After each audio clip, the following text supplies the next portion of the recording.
this week's episode of Coffee and Tea. I'm Pastor Heather drinking coffee. And I'm Pastor Teresa drinking tea. Teresa, for today's episode, I want to explore the topic of prayer. Some people have a complicated relationship with prayer. Some people pray every day. So I'm wondering, what do you think of prayer, and do you have your own prayer practice? Oh, that's a good question. Holding me accountable. Yeah. I feel like I'm one of those people, and I'm probably not alone, that I have a lot of books in my house and in my church office, a lot of books on prayer. And my longtime spiritual director has often shared with me, she's like, it's one thing to actually have books on prayer, it's another thing to actually pray. Yeah. And to just do it. And I think prayer can look like in such a wide variety of forms, as diverse of forms as we are as people. And so I would say that over the course of my life, sometimes my prayer life changes depending on maybe what I'm going through or my season in life. I'm not as much of a journaler as I'd like to be, but sometimes if I'm going through something that's stressful or that has me worrying, I will write things down, and as a way of just kind of releasing them and sitting in silence and asking God to just take this, kind of Jesus take the wheel, as we said earlier, as we were visiting. One of the things that I like to do is also think about things as I'm walking.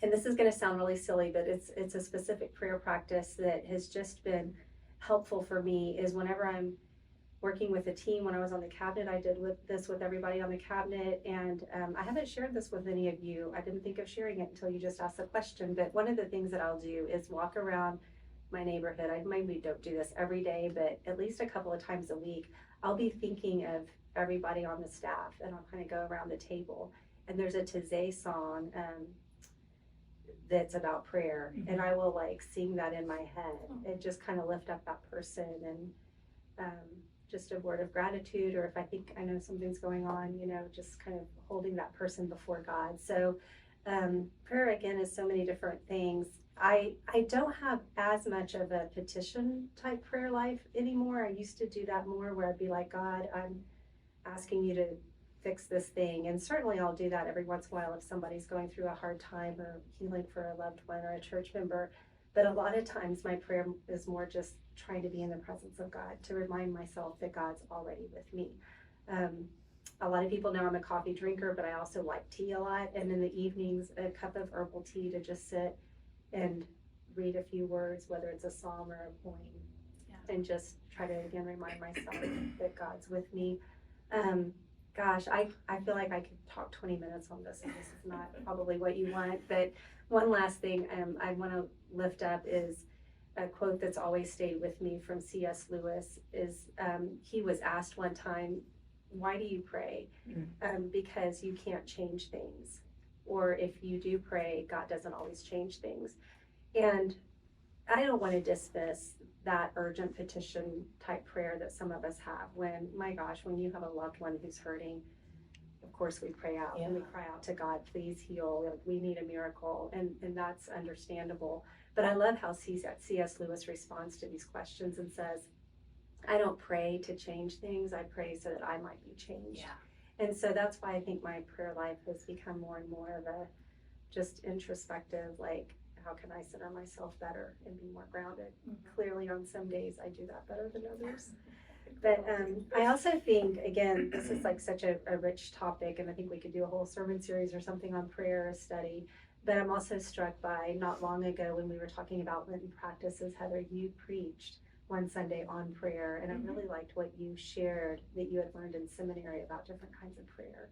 So you don't have to share that necessarily, but interested in what you might share. Yeah. Like I said in that sermon, there are so many different ways to pray, and you've touched on a few of them too.